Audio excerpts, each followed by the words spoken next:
prepare for the message. It's going to be a short message. Ecclesiastes chapter 7 verse 1 said, please, can you put it up? Let everybody see it. A good name is better than precious ointment. I'm sure you heard all the testimonies. The day of death is better than the day of birth. I've wondered why the Bible said this. Verse 2. It is better to go to the house of mourning than to go to the house of feasting. I've also wondered why it is better to attend a funeral than to attend a party. But this one, the Bible gives us the answer. For that is the end of all men. All of us are going to end up there. And the living may lay it to heart. It gives us an opportunity to reflect on our future. Verse 3. Sorrow is better than laughter, for by the sadness of the countenance, the heart is made better. So people who want to live a better life, who want transformation, who want to be better human beings, you can't just live in the world of party, excitement, and laughter. You don't have moments of solitude. You don't have moments of reflection. Burials is one of those special moments that God provided for all of us to reflect all over again on our life. You know, when I got to finally got to ASA the first time, and then I think the news of how he passed on hit me very hard. That was early morning of Sunday. He was preparing for a service. He has prepared the sermon, but he never got to the church to preach it. And for many of us that are pastors and leaders, because we have the privilege of preaching to other people, but the man that is preparing for other people must be prepared too. Today is very special. I would not miss it for anything in this world. When I go to the mortuary and they brought out his body, apart from, I actually came there to pray, to, by the time, I was having a lot of struggle, because by the time the first day had gone, the second day had gone, and 1 week had gone, I have faced such situations before. But I knew that the first person Jesus raised from the dead was dead. He hasn't gone. And when you're praying for people who are dead, those are the best opportunity. They have not gone far. Sometimes they just died in the hospital or in an accident or whatever. Beautiful. And that was Jairus' daughter. But then the second person Jesus raised from the dead has been dead for a long time. Actually, it was during funeral. And they were carrying that young man to go and bury. He now met them on the way. It was somebody's only child, only son. The widow was crying, following that casket. And he stopped it and brought the young man back to life. But the third and the final was Lazarus. This is a person that had been buried and has rotten for 4 days. Which normally, even if you are a giant in the faith, you don't have faith for such things. But Jesus called him back to life. And I was there wondering why we are still looking for visa. 4 days passed. 4 days passed. When 4 days passed, I said, okay. Jesus said we can do greater works than him. So when I got there, I wasn't even in that fighting mood again. I was just there looking at him and looking at myself. One day, this will be me. This will be me. And where is him? And I was calling him, praying, talking to him. The man has gone. And one day it will be me.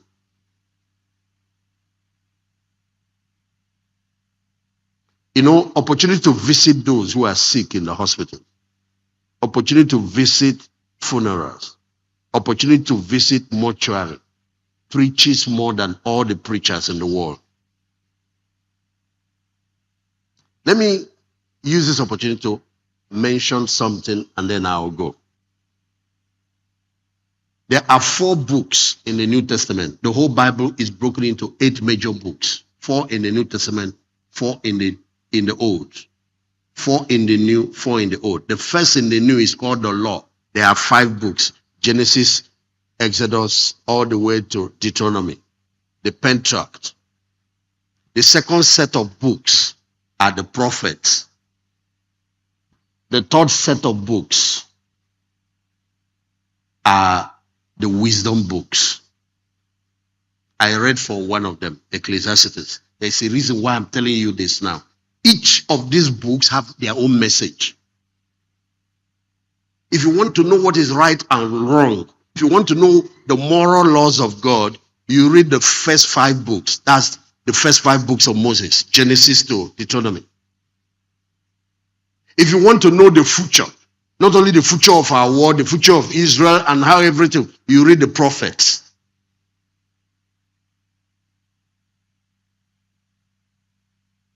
But if you want to deal with the affairs of this life and succeed, you read the wisdom books. There are 5. You have Proverbs, you have Ecclesiastes. Then in the middle, you have Job. After Job, you have the book of Psalm and Songs of Solomon. In the New Testament, you also have 4 sets of books. Of course, what completes the Old Testament is the last book we call the historical. These ones kept the records of everything that God has, all the dealings of God with the children of Israel. It started with the book of Joshua, the book of Judges, the book of Ruth, 1st and 2nd Samuel, 1st and 2nd Kings, 1st and 2nd Chronicles. Then you have people like Esther and Nehemiah and the book of the priest. What's his name? Ezra. 12 of them. They all have their purposes. In the New Testament, the 4 books that represent the New Testament canon, like the law, are the 4 Gospels. Then where the prophets wrote their books in the Old Testament, it is the apostles that wrote in the New Testament. They call them the epistles. The epistles. So God used the prophets in the Old Testament to write. He used the apostles. The historical books in the New Testament is 1. That's what is called the Acts of Apostles, that kept the record of all the dealings of God from the day the Holy Spirit came all to the end. And then the final book is the book of Revelation. What is the essence of the wisdom book? I want you guys to hear this. Everybody listen to me.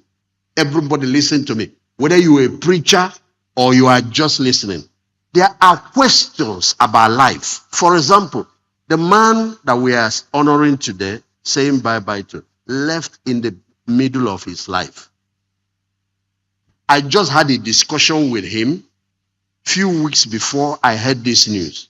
What is the discussion? That his assignment, he told me that because he has burned over 10 years in South Africa. If you go there, he just finished dedicating a brand new church. I promised him I was going to come and do a major program for him after he built that building. So what we're discussing is that he has finished his assignment in South Africa. He has had that discussion with his family. The man is a doctor, is a PhD. Some news. What kind of news is that? What kind of news is that?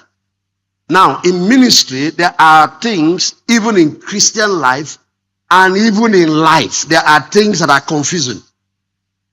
There is nothing like God told anybody anywhere. I said, okay, did he know when he was talking to me that his time here?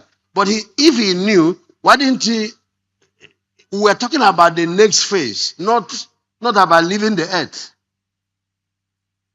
Now, I want to answer a question because even theologians find it hard answering questions like this when things like this happen. And you need to know that the man we are following passed on at the age of 33. He left his followers left his apostles confused. Of course, the man that was going to take up the ministry after him, Peter, went back to his profession of fishing, abandoned the ministry.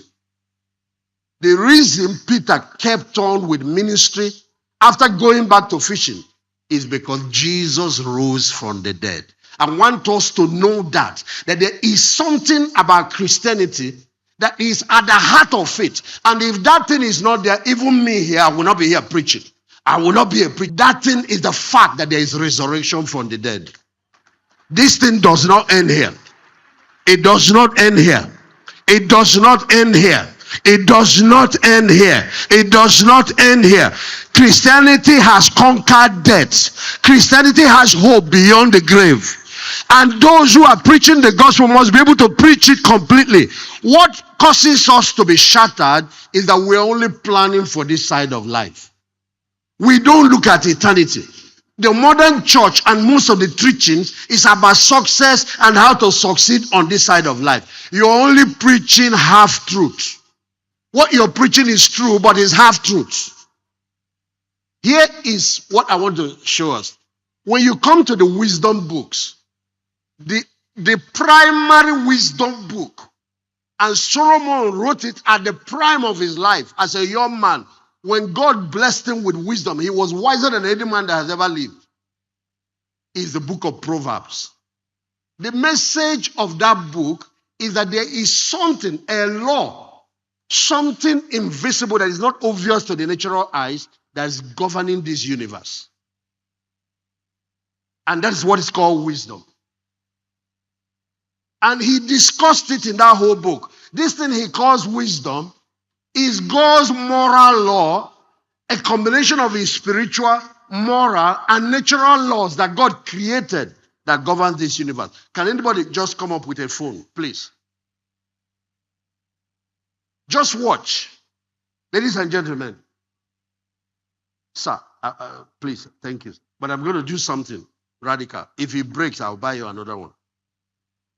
Just watch now. This is a phone. I don't know, this might be very costly, but I'm going to leave it. It fell. What made it fall? There is a law. We don't see it with our eyes called gravity. That just brings this down. And how you will know that there is a law in operation is that if you take this TV up, it falls. If you carry that wood up, it falls. If you carry a human being up, where you see something happening consistently, there is a hidden law in operation there. Now, wisdom is understanding what is in operation here and learning to cooperate with it. So there are laws for success. There are laws for marriage. There are laws for leadership. There are laws of morality, like moral laws. For example, the 10 Commandments. You can see now, I just told you when I got to the hospital, to the mortuary, and they brought out his body, and I was looking at it. It was now an opportunity for me to preach to myself. Because this is somebody that prepared a sermon, woke up early, and got ready to go and preach, and he never delivered the last sermon.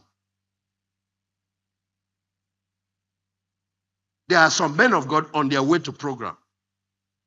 There are some men of God have different situations after preaching a sermon. And then it was my own preaching. I came to help him, but he was the one helping me. I came to save him. He was the one saving me. He was the one preaching to me.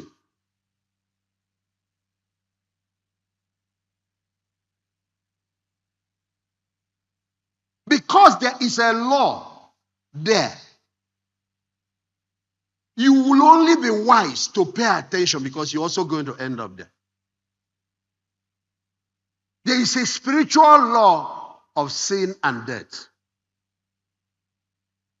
And because Adam brought this law into motion, all human beings born of Adam will go through that. I thought that the Son of God, who is Jesus Christ, should have been exempted from it. So it will do you good. Wisdom now is learning those laws. And even if you don't understand everything about it, to learn to live your life in submission to them. Because you see, If I argue against gravity and go and jump out from a height, what happens is that the law destroys you because these laws are no respecter of persons. They are laws of health. They are laws of success. So the book of wisdom, the book of Proverbs, is to teach you, if you do this, this is how you end up. If you obey God, you will succeed. And he summarized by letting us know that the fear of God is the beginning of wisdom. If you serve God, for example, you are going to end up this way. You are going to be blessed. Your top preachers preach. But among the wisdom books, there is one book called the book of Job. Yet, it is as solid as the book of Proverbs. What is the message of the book of Job? The message of the book of Job is that bad things can happen to good people. Can I say it again? The message of the book of Job is that there is 1% exception to the general rule taught by Proverbs.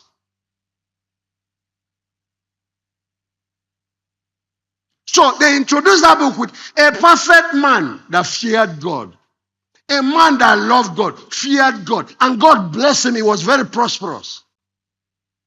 Then all of a sudden, the man we call the devil went to the presence of God, had discussion with God, and after that discussion, he left. Next thing, Job lost all his children. He had 10 children. All of them died in one day. What will you do if you're a preacher and you have lived all your life in integrity, walked in righteousness, and you lose all your children, your whole children, not even that they left one boy for you, 7 boys, 3 girls, all of them in one day? You know what we'll do? You tear your Bible, you tear your cloth. If you're an ordained man, tear the cloth and go back to fishing like Peter. Because why did Peter tear his clerical calling, abandon the call, and go back to fishing? Oh, a whole son of God, the person that preached, raised the dead, walked on water, did all these miracles, the one that we left everything to follow. Look at how he died. But today, we look back to that death and we call it Good Friday. Because the book of Job tells you that when tragedy happens, that is not the end of the story. It's like a person that is watching a movie and he got to a point where everything looks so bad. Don't conclude the story there. It has not ended. The end of our journey is the resurrection of the dead. What helped Job in the midst of all that is that he said, the Lord gave, the Lord taketh, and he said, blessed be the name of the Lord. And then he made one statement that shocked me. He said, though he slays me, yet will I trust him. And Job said that because of one thing he now wrote in his book. Because even on that final day, I will still behold him.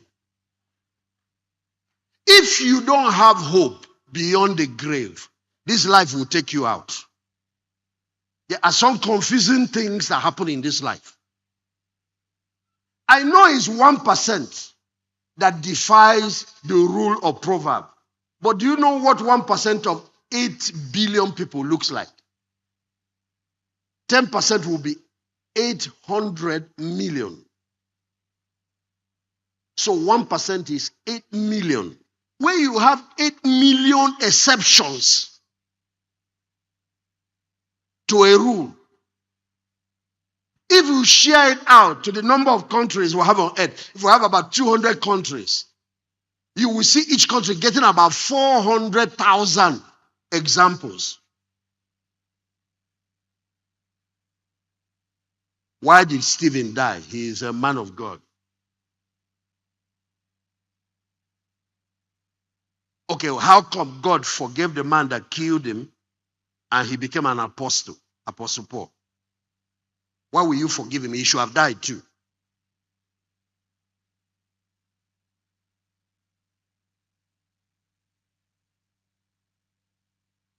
So the Lord explained this thing to me. And one of the things he taught me is, in life, the highest and the most honored people, and that's one of the reasons I'm here. This is not the first time we've lost pastors. It doesn't mean I go around attending all funerals. I don't.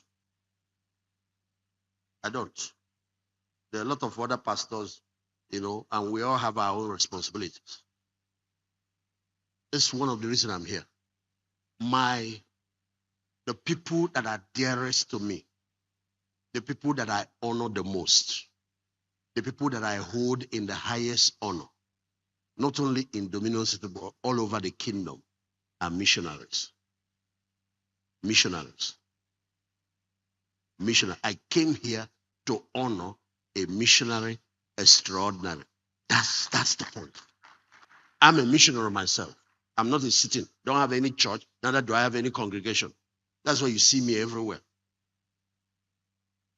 In a couple of weeks now, it's the nation of Uganda, Kenya, Mombasa, and all of that. Missionaries. This is how the Lord explained it to me. When difficult times come up in every nation, there are people who will be called upon to leave the comfort of their family, leave the comfort of life, volunteer their life in risky businesses. One of them is the military.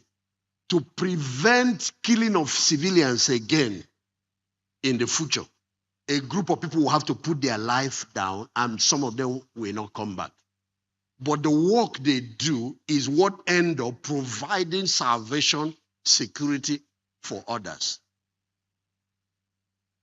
Soldiers, when COVID hit the world, there are people, they call them first responders, doctors, that will have to go in the battlefront and face this thing head on.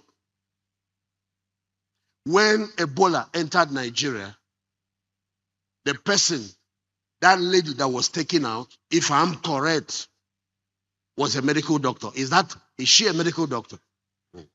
That one man brought death that could have killed millions of people.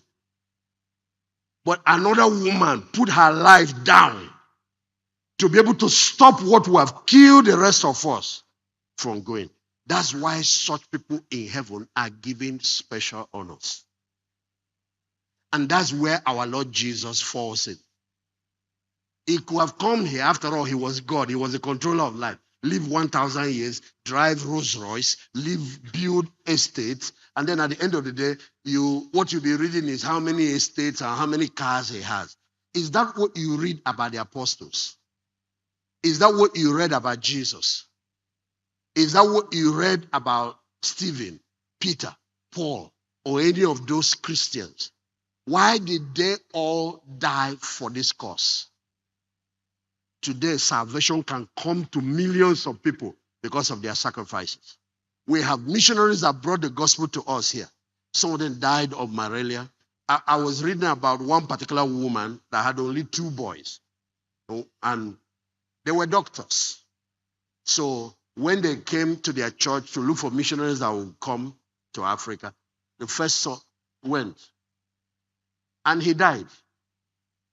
When they finished the burial, when they brought back the body back to England and they finished all that, you know what she said? He said, Lord, I don't have any child anymore left in my womb. I've passed the age of bearing. But this boy has a brother. And they are talking about somebody to go and replace him in the mission field. Let his brother also go. Why will somebody do that kind of thing? Why will the family of Peter donate Peter and donate Andrew, 2 boys? Why will the family of John donate John and donate James, and all of them died as martyrs? Why will the family of Jesus donate 3? Do you know that after he was crucified, his brother James became an apostle? He became the pastor of Jerusalem church. His younger brother Jude became an apostle. Whenever you read the epistle of James, that's the younger brother of Jesus. When you read the epistle of Jude, that's the younger brother of Jesus. Why will a family that just lost their firstborn at the age of 33, donate 2 more. What do they know about it? Why will a woman say, my son has died to bring the gospel to these Africans, let his younger brother go? And his younger brother went. Why will you do that? Why is it that when soldiers die in the battlefield, we know that they died, we recruit more people to go?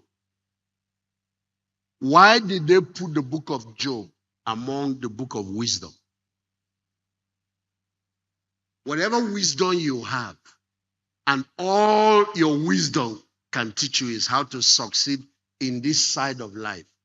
You are not yet wise. Until you have prepared for death, you are not prepared for life. Can I say it again? Until you have prepared for death, you have not prepared for life.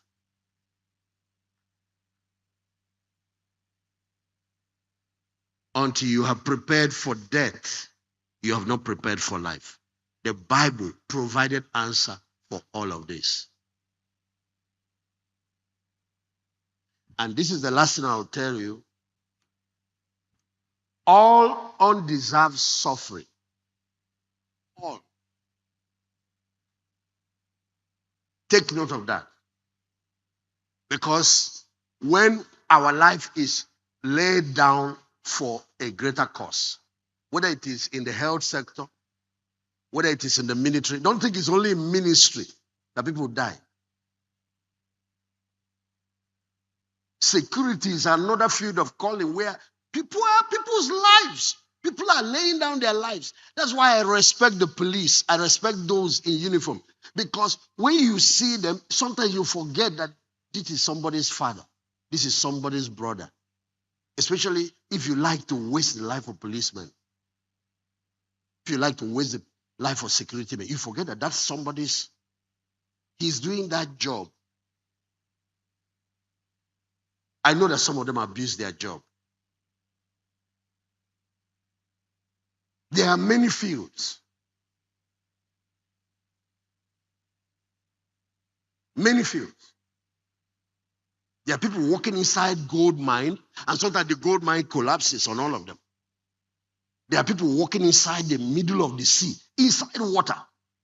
There are people walking in the moon and in space. So it's not only ministry that you find challenging and risky, but there is something that is a law that undergirds life and death. All undeserved suffering, all has redemptive value.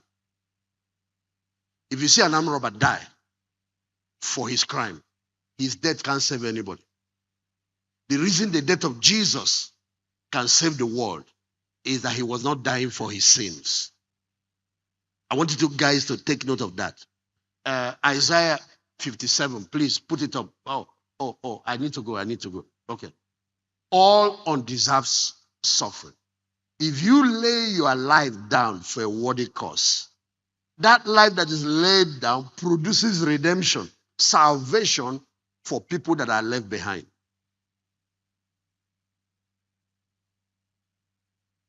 All undeserved suffering. So, for those who like justice, who like to question God and say, God, where are you? You are supposed to be a just God. You are a fair God. This is what we have read throughout the Bible.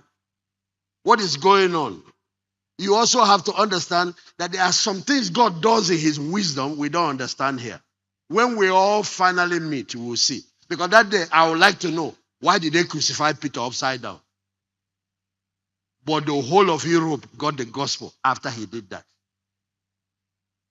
Why did they have to behead Apostle Paul? Why was Stephen martyred?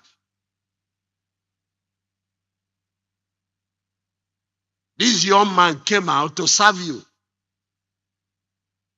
And while you are asking that, God will ask you, why do you think I allowed my son to be crucified on the cross? That is what salvation costs. That is what redemption costs. But to protect them, to prolong them, a group of people will have to rise up and risk their own life. That's why on that day, when it is the judgment day, it is not the civilians that will be awarded crowns and honors. It is the time for pacifying and other warriors, other generals that fought and laid down their life for the redemption of others. One good thing about this self-sacrifice is that some people lay it and go to war, some sustain wounds, bullet wound, and still come out alive. Some people have gone and lived till old age, who fought in battles, in front lines. It's not everybody that went to Nigerian Civil War that died, whether it's on the Nigerian side or on the Biafran side. But one other thing that we can tell you is that if you enlist in the army, there is no guarantee that you will be the one that will survive. If you enlist in the army, there is no guarantee. If this is going to make some people who want to take ordination to think twice, let them do it. If you enlist in the army of any country, there is no guarantee. The military does not promise you life.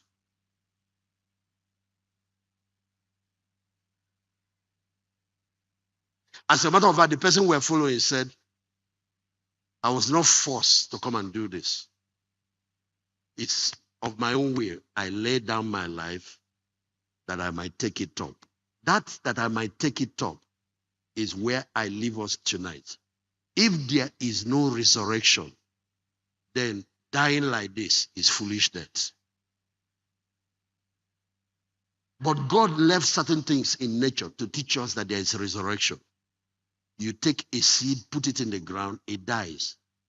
If you go the next day or 2 days or 3 days after and open up that place where you planted, what you see is manure. Just like the same way when we bury people, you go there and look at their body.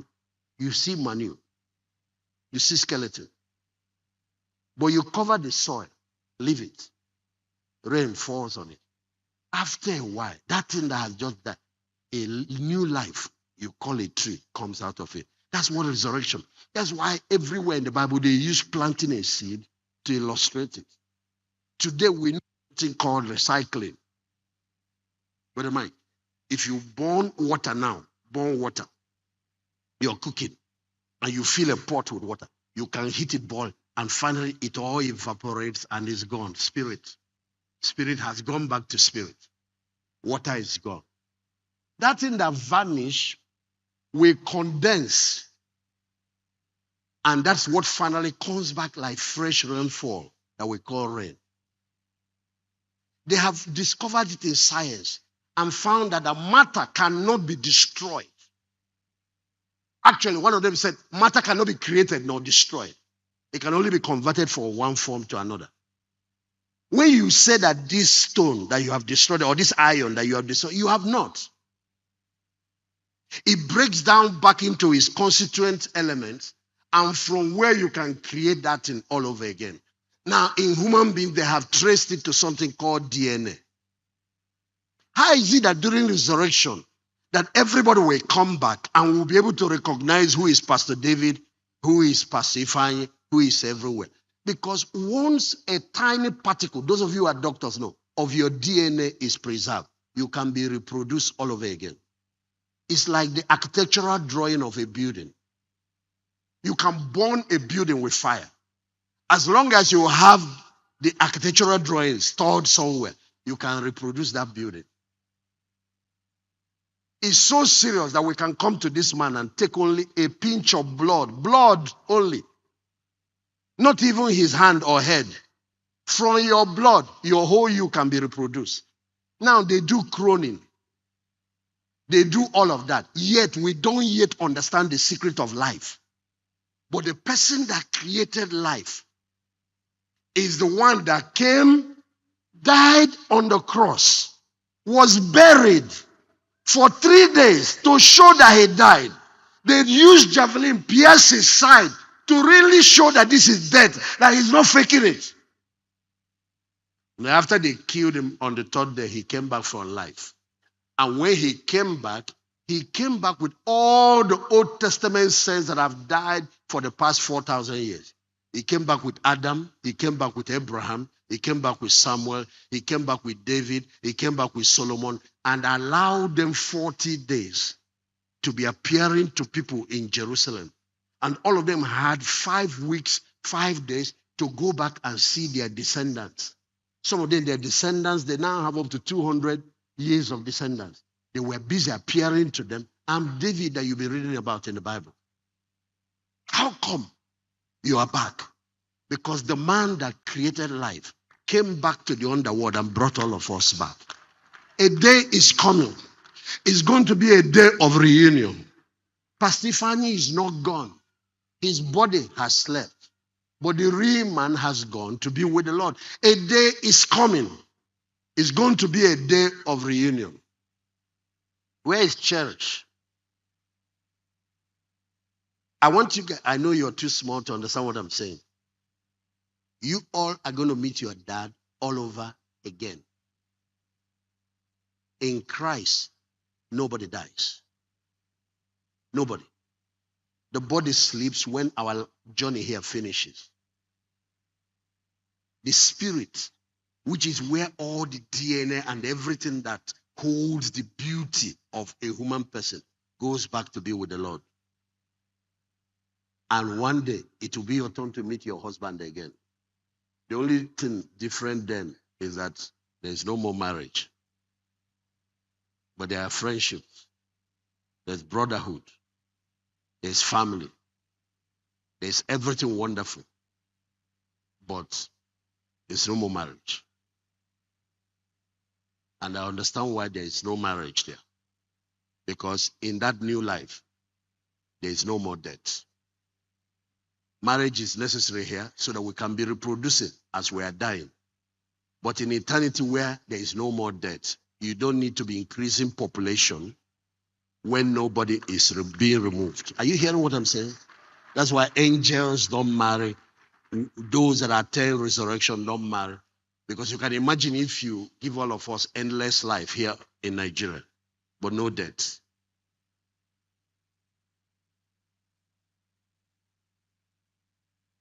You attend that realm, you have passed the test. There's no more marriage. But all the wonderful things of life, be far beyond. Pastor Emma, you lost your mother. You will see her again. I cried so much when I lost my dad. It was to the evil of cancer.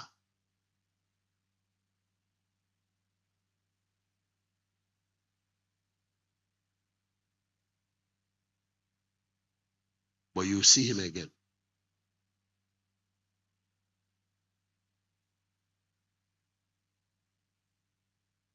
The biggest joy for me will be when we get there, that all of us who fought hard for the Lord here will also be there.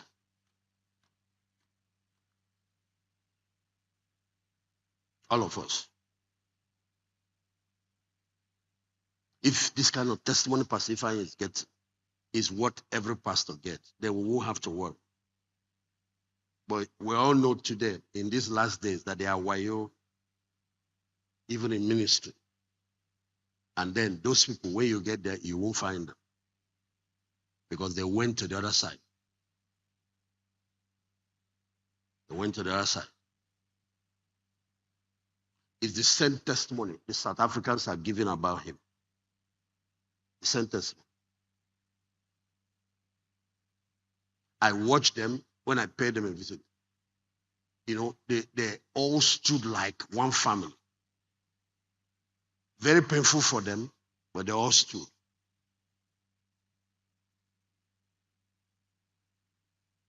It took us a lot of wisdom to finally get them to even agree that he has gone anywhere.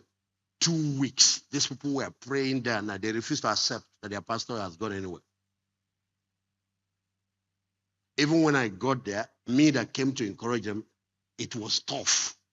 I played around for 3 days. I couldn't. How do you tell them? His wife was not in the mood to listen to anything. She was even, there were some of my friends who were pastors who had their churches. I sent earlier on while we were coming. And when she fought all of them off, some of them came to talk to me. A lot of these general overseers came together. They were his friends. Some of them he helped, even when he came, he was pioneering his own work.